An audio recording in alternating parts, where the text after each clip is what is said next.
two things I'm very blessed with is I'm an organization addict. I mean, I just love organization. I have to be organized. And I'm a systems person. In other words, I build systems that work. I'll give you a quick example. For my self-defense course, I have a bag in my house. It has every piece of item that I need to put on my self-defense seminar. So when somebody wants to do a self-defense seminar, I email them a form to fill out, you know, what's the location, how many people, et cetera, et cetera. They send it back.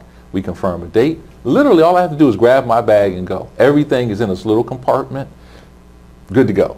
So I always think, how can I create a system to make things run smooth? And everything I did with my studio, with my marketing company, I followed the same thing. And with Flip That Stock, I just went overboard. I mean, I just became obsessed with having everything systematized and organized. And that's the biggest compliment we get, is the organization and the effectiveness of the education that they get. And if folks, if you haven't figured it out, with the martial arts, with the studio, with the Flip the Stop, Hold the Stop, the seminars, the marketing company, what he hasn't said is you need to get multiple streams of income. There is, I'm glad you brought that up. There's a chapter in the book, How I Quit My $100,000 a Year Job, entitled MSOI, M-S-O-I, multiple streams of income. And I tell people, you know, and I use this example, if you were to peel the plaster or the drywall off of this wall, you see that there's studs. And by law, there has to be studs every so many inches. I think it's either 12 or 14 inches. Right. Now, why is that? Because if one stud weakens or goes out, the wall would just collapse. It would just collapse if they had one. But we build our lives on one or two incomes, right? And one gets knocked out and then boom, everything starts collapsing in. But if you had a little business from some little passion, doesn't even have to be big. It could. So I've heard people, you know, they've been laid off. They said, JR, if I just had $50 coming in right now, it would be great. And so you want to start doing things where you have multiple streams of income. And when I started doing all these passions, it was not lost on me that that's what I was doing and that's what I was creating. And that I didn't need somebody else to help me create money. I didn't have to go to a boss and please the boss. I didn't have to worry about my 2% raise. I knew how to go out and make my money. Right. I love being my own boss. You know, I get up in the morning, I determine what I'm going to do, how I'm going to do it. Now there's a flip side to that. And that is, and I don't want any of you listening audience to think it's just pure gravy. There's no stressful days, you know, everything is la la land, because it's not. And when you're your own boss, you have to look yourself in the mirror. If things don't go wrong, you can't say, well, the boss hates me, he doesn't like me, and it's, You got to go look in the mirror and be honest with yourself and say, could I have done that better? Or maybe I need to change direction or whatever. But just like it's not smooth sailing and it's hard to be your own boss, it's hard to get up and go do something you hate every day. Yes. So if it's going to be hard anyway, you might as well go after the freedom. Right. And then once you get it, I'm here to tell everybody in your listening audience, if you can't see it in me, it's nothing like it. It's nothing like it. I've never missed any of my kids' events. I've been their basketball coach for 4 years when they were in grade school and coached them to an undefeated season and a championship. Right.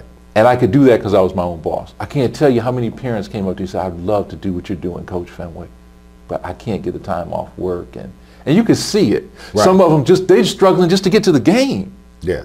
I've got to make that determination on, do I keep the lights on, or do I go to the PTA meeting, or do I go to the child's game, or, you know, don't get asking permission. Right. Asking permission to get off early or to take vacation, you know, those kinds of things. I'll tell you this story that's probably one of the most moving stories. I didn't know this till I was telling it in a seminar. So my daughter was about 3 at the time, and I'm telling this, the story I'm telling you, I was telling in a seminar. Let me tell you what happened. So my daughter's about 3. I'm taking her to school. She's still at that age where she's hanging on my leg and crying, and every time you drop her off. But this day she started hanging on my leg and crying at home. And she said, "Daddy, are you going to the field trip with me today?" I didn't know anything about any field trip, right? So I'm like, "Well, you know, baby, I already had something planned." And she just started crying. This is before we go to school. All the way to school she's crying. Get to the teacher, she's holding on. The teacher comes and picks her up, it's gonna be okay. And she's just screaming about this field trip. So I said, "What is this field trip?" She said, "We're going on this play. It's a big play that a lot of schools are coming to, you know, and it's gonna be at the University of Maryland." So I saw the look in my daughter's face, and I said, "Daddy's gonna be there." Now, the first thing is, I ain't have to call nobody. I didn't have to ask nobody. Why? Because I'm the president and CEO. I call my team and say, "I'm not going to be at this meeting. Not only am I not going to be there, I'm going to my daughter's play." What are they going to say? Right. Nothing. So now I'm telling this story in a seminar. So I asked the teacher, "Where can I get tickets?" She said, "We ordered the tickets a month ago. It's a traveling play out of New York.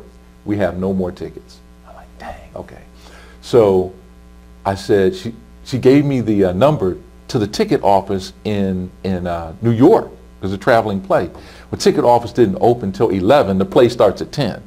So I'm like, I got to get a ticket. So I called the University of Maryland's box office. She said, "Maybe you can call there." I called them. I explained the situation. They said, "Mr. Fenwick will have a ticket waiting for you. Just come on up." I'm like, "Great." So I go, I get the ticket, and I'm thinking it's going to be like 30 kids at this play. Next thing I see, buses from all the school systems around the area. Literally had to be 100 buses coming through. And I'm like, what is going on? This was like the biggest traveling play coming to this area. And probably 500 to 1,000 kids are there. So now I'm waiting for my daughter's bus to pull up. And I'm just looking. And finally I see her bus. And I'm standing at the front entrance. The bus pulls up.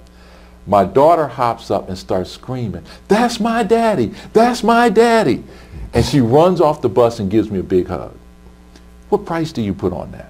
You cannot put a price on it. Can't put a price on it. Can't put a price on it. So I'm telling this story at a seminar. A lady in the front row bust out crying. She just, because I went on to say, "How many events have you missed in your child's life?" And I didn't know it was going to trigger that response. She didn't talk to me afterwards, but I knew. When I looked at her, I knew, and she knew. She had missed out on all these things because of work or somebody else controlling her time. I can't do it. My kids and my family, you don't tell me what I can do, how much vacation time I can have. Not me. I can't do it. And I've always been this way. Right. So even when I was in corporate, I was probably not the most well-liked person because I would question people, why do I need to do it like this? This doesn't make sense. Here's a system that's better. And people got intimidated by that. I don't care if you're intimidated. And I've had instances where my daughter was sick and in the hospital and manager calling me and, "When are you going to come back to work?" I can't tell you on this interview what I said to the manager. Yeah, I understand. But trust me, I put my resignation in immediately. Yeah. Don't you ever think you'll come between me and my daughter. Yeah, my daughter was born 11 weeks early, weighed 1 pound 10 ounces. So you know. I know. Well, she was in the hospital for 7 weeks. I had a manager, team leader that was like, you know, ever since your daughter was born, you know, your production has gone down. Right. You know, like you say, we can't say. You can't say. Yeah, but. Well, what do you think is going to happen? I got a premature baby, and I'm supposed to be thinking about you. Right. And really what they're saying to you is, you're making my life more difficult because you're not here doing what I need you to do. Right. You know, so I could go on and tell story after story after story, but ultimately, to the core of my being, I have to be free. I have to be free to make my decisions on what I want to do, the money that I want to make, how much I want to make. There's no limitations. And it's not always easy, but I'm here to tell you, it is 1,000,000% worth it. Right. When you can get up and you say, I don't have to answer to anybody but myself. And on top of that, you've created a product or service that is needed, that people want, and that changes lives.